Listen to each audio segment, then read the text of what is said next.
A. Hello, I'm Cara Dahl Russell, and today I'd like to share with you my thoughts on Deux marches et Intermede Champetre, the music of Francis Poulenc. Francis Poulenc was one of the group of French composers known as Les Six, and has been hailed as the premier melodist of his day. His work is marked by his awareness for and appreciation of the silliness of life, and a recognition of how silly we humans are, even in the midst of seriousness and tragedy. As a whole, Les Six were known for an early understanding of how publicity and curiosity could help sell their music, and corporately, they were known for breaking accepted musical norms and forms and including various contradictions within the titles of their works. This work presents us with little puzzles of Poulenc's intention. It is a brief set of orchestral works. All three movements together take only about 10 minutes, and it includes 2 marches and a countryside intermission, or intermission in the fields. The first march is noted in parentheses 1888, and the second, 1937. Normally, this kind of notation would be the date that the work was composed, but since Poulenc was not born until 1899, we can safely assume he did not write the march 10 years before he was conceived. So we next can take a look at what was happening historically in these years that he may be referring to or have been inspired by. The really big deal going on in 1889 was the World's Fair, or Exposition Universelle. A universal fair sounds so much more grand than just the world, doesn't it? In this fair, the Eiffel Tower was just barely completing construction.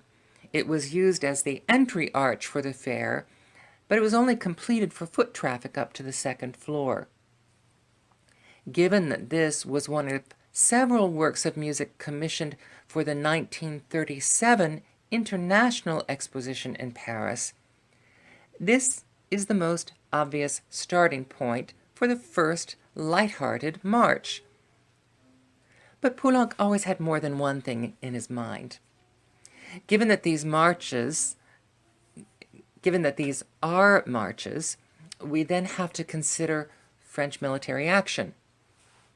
In 1888, the French military was involved, known as the Zouaves and the Turcos, as additional troops in several North African nations, and the French Foreign Legion was involved in the early wars of the pacification of Tonkin, or the conquest of Indochina. If you have seen the Catherine Deneuve film Indochine, it was about the later years of occupation of the French in Indochina. She played a plantation owner, and the time period of the film was around the 1930s to the 1950s, when the French occupation of Indochina was ending. By the time of Poulenc's childhood, in his youth, these wars and the French Foreign Legion were the stuff of romantic legend, and certainly as a child, little boys probably played at being in these wars. The Zouaves had a colorful, almost fanciful uniform with voluminous red pantaloons, like really full harem pants. And the French Foreign Legion had the distinctive cap with the cloth attached at the back, and they wore leather aprons as well. All of these are great fodder for childhood imagination in what must have been the French equivalent of cowboys and Indians. The first movement is very jaunty and fun. There's a definite sense of this childish playing at war in the first march. You may also sense the bright playfulness of gamelan music, and it's worth remembering that the 1888 Exposition is where Debussy first heard gamelans and later incorporated that sound and influence into his music. The Intermede still has several military themes running through it, along with bugle calls.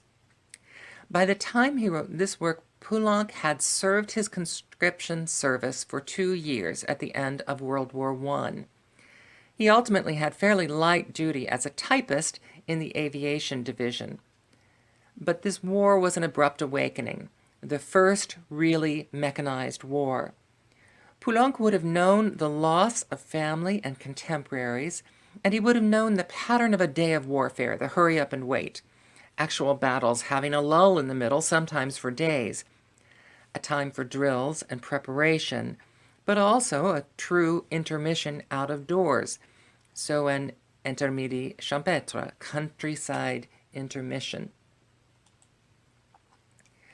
The closing second march is much darker, with more seriousness. By 1937, Poulenc's music had changed drastically. From the musical farceur, jokester, he had turned to darker themes and many works of faith and religion. One turning point for him must have been the war, but another influence that he spoke of himself was the death of a good friend in a car accident, an accident so severe that his friend was decapitated. This happened in his late 40s, so it coincided with a natural time of life of reflecting on mortality and deepened it. Comedians can have trouble being taken seriously, and his religious works, now considered his greatest works, only began to achieve recognition in the 1950s, shortly before his death. In considering the darkness of the final march, it is also worth mentioning that Hitler had been appointed Chancellor of Germany in 1933, and the aggressions of Germany had already by 1937 necessitated agreements of non-aggression between Germany and Belgium. The 1937 International Exposition, at which this work was premiered, had a Nazi pavilion where swastikas were abundant. Now, we don't want to credit Poulenc with too much prescience, but certainly Europe was aware of the dark storm clouds on the horizon between Russia and Germany, and this could very well be an element in the dark tone of the march, given a contemporary date with that year. Also worth remembering is that in 1888, the Industrial Revolution was still bright and beautiful, but by 1937, the exuberance of the industrial age was being seen as having a dark side.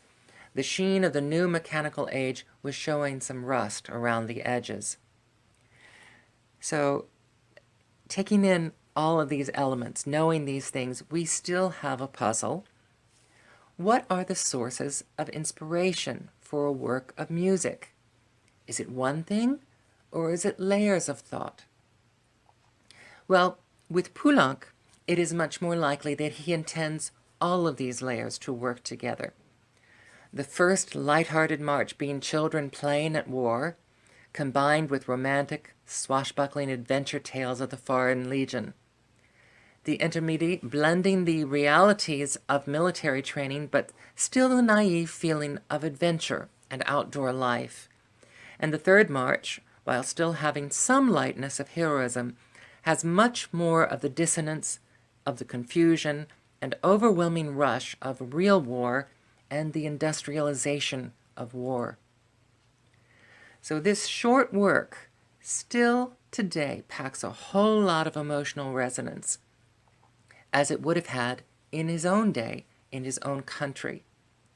It operates very much as a short story of a little boy growing up, with the various experiences of the nation during different war times. And finally, whether Poulenc meant this to be a political statement against playing at war is yet another layer for us to ponder as we listen to these marches that are mostly light in tone. Thank you.